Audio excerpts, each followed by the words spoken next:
What's up, everybody? Tony here again. In the second installment here of your basic introduction to Lightroom, we will go over how to import images into the program. It's a little different. We need to actually bring our images into Lightroom so that we have access to them through the program. It's not that difficult, but it is just an extra step that you need to take initially before you can really jump into editing and fine-tuning your photos. So we're going to get into that. What you'll need, of course, is that hard drive with your catalog on it and images on a memory card. We need to get them from here into here, and then of course into here, our external hard drive. Yeah. All right. So let's do it. Let's crack into editing. Wait, not editing. Back up. Let's crack into importing. Then we'll get into editing next time. All right, so here's my desktop again with that beautiful generic cookie cutter store-bought backdrop. I think it's actually Kathleen Island though. I could be wrong. I don't know. Whatever. Insignificant. So first thing we're going to do is we're going to launch Lightroom from our hard drive. So I'm going to open up my hard drive. I'm going to get into that folder that says Lightroom. Again, the catalogs folder. Scroll down to the one we created last time and then double click on that icon. It's going to launch the program for us. Again, that's the first important step. We want to launch it straight from the computer application dock. So now I'm in Lightroom and there's nothing here. That's because there's no images yet into this catalog. So here, bottom left-hand corner, you'll see a little button that says import. What we're going to do is we're going to click on that button and it's going to bring up this option menu. The default for Lightroom is to automatically go to a memory card. And if we look over here on our desktop, we can see that there is a memory card.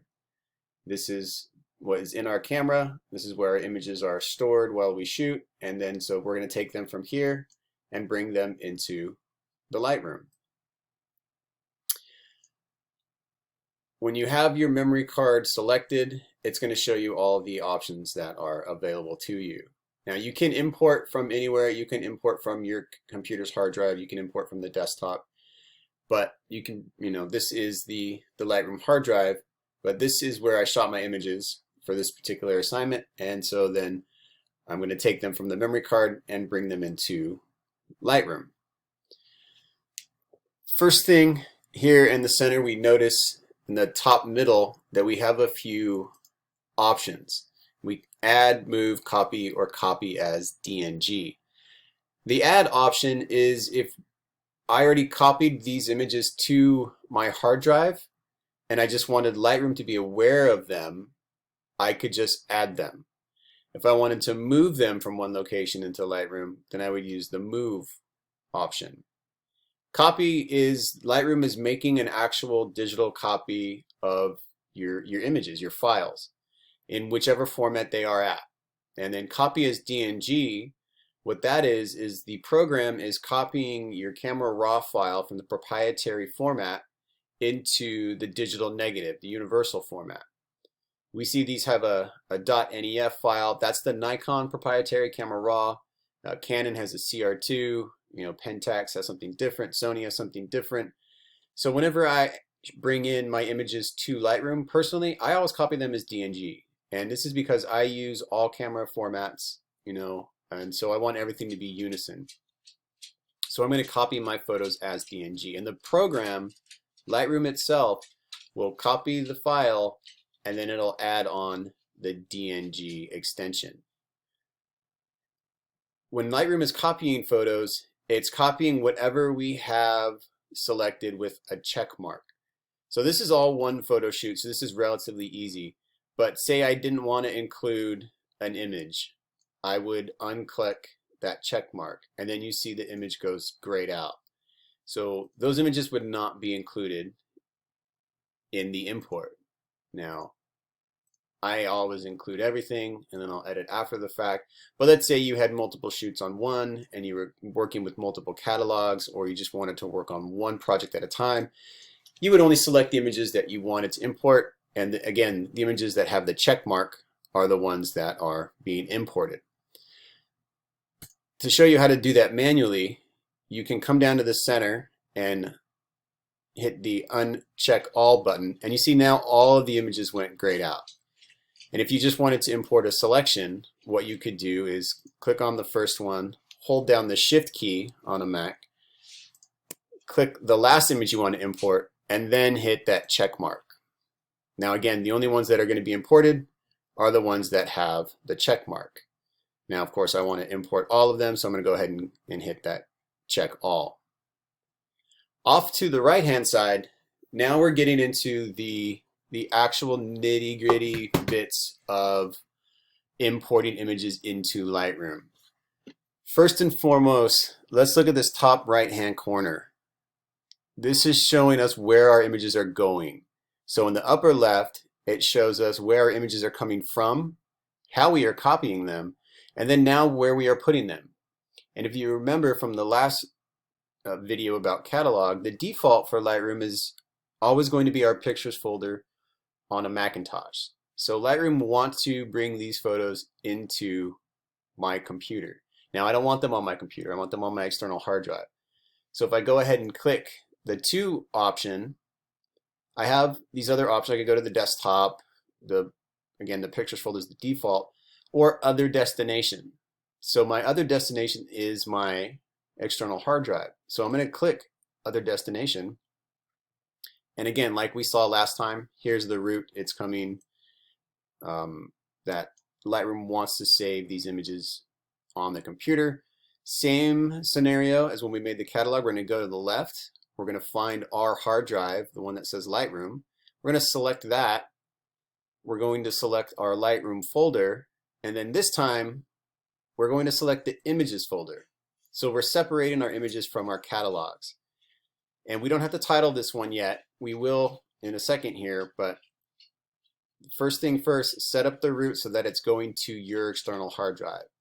So your hard drive on the left, the Lightroom folder, and then the images folder inside your Lightroom folder. And then select choose. And then now you see in the upper right hand corner, this icon changed. It went from the Mac hard drive to the Lightroom external hard drive. We have some options here. So file handling, when we are importing, I always select don't import suspected duplicates. Now Lightroom is really good about knowing if it already imported an image, and it'll gray it out so you don't import it twice. But just to make sure, I always have that checked. If you have two hard drives or you want to make a second copy when you're importing, you can select this and Lightroom will automatically import two versions of that image in two separate places. I always rename my files too when I'm importing. So I'm going to go ahead and select this rename files, and the template that I always use is custom name and sequence. Now sequential makes sense because it goes in order, and then custom name for me specifically is because every shoot is either a different location or a different aspect of an assignment. For this particular one, we're going to say this is for a specific assignment that I use in a class called One City Block, and the one city block in this specific location was actually Baghdad. So I'm going to go ahead and call these images Baghdad, and not that Baghdad, Baghdad, California. And you can see down here under sample, you can see that Lightroom is now changing the file name to Baghdad, and then it's giving it that custom sequence name. Under this, we have another option for apply during import. Now, develop settings, Lightroom comes preloaded with a bunch of wonderful presets that we don't use as far as this class is concerned, or my classes, because we're learning how to edit the images in the way that we want. So develop settings, I'm always going to put none. Now metadata, this is a great place to import and apply your copyright. And this will be added to all of the traditional metadata that is already copied with all of your digital files. When you make an image, it copies the information as far as your shutter speed, your aperture, what the lens is. But you can also add your information. So you can add your name for the copyright. You can give it, the specific terms. You can have a URL set. all of your information. So if this was a specific job and you were hired for this, absolutely put in all this information as much as possible so that is added to that file. So when you send out a photo to someone, all this information is going to be embedded in that image. You can also add keywords. This is similar in the same kind of aspect, but if I was shooting, multiple abandoned towns, I could throw in the keyword, Baghdad, and this would separate it from like Siberia or Bodhi or whichever location. This next one is our destination, so where we are actually going. Now we already preset this up to our Lightroom hard drive and in our folder, but I want to make a separate folder inside another folder. I know it's endless folders, but trust me, it makes sense to keep everything organized. So I'm going to select into a subfolder, and in this one I'm going to title this city block. Let's call it one city block. And this is simply just because this is the assignment that this is equated to in the class. And then under this we have another option. We have how we can organize this. You can organize it by date into original folders or into one folder. Now I always choose the into one folder option, and this is simply because sometimes you're working on a project over multiple days, weeks, or whatever. And if you have it set to by date, Lightroom will create a separate folder inside this folder for every single day that you photograph. Again, the date option is saved in your metadata. I find it a little too much. We're already making a bunch of folders, so just to ease my own kind of mental status, I will just put them all into one folder. And if we scroll down, we see this is our hard drive, and the images folder is highlighted because this is where we are copying to. And then if we notice here, now there is another folder called one city block. And this grayed out with the plus sign is telling us where those photos are going to. So before I go ahead and hit the import, I always do a double check real quick.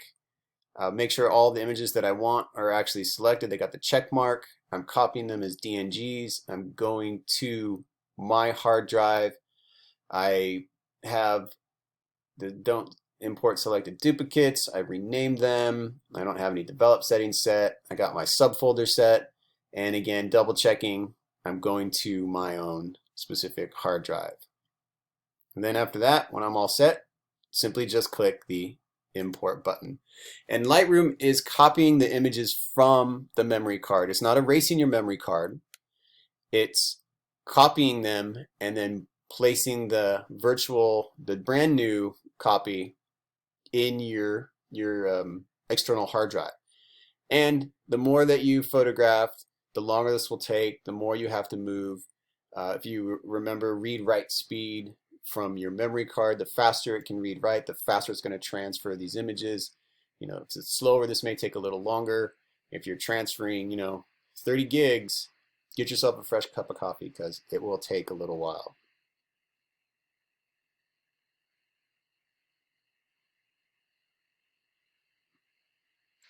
And there we go. Lightroom copied all of the photos from the memory card into the program. So if we go now to our hard drive and we look in our Lightroom folder and we look in our images folder, now we scroll down and we can see that there's a new folder that says one city block, and it's all those images that we just imported. And you can see they are named Baghdad, they have the DNG.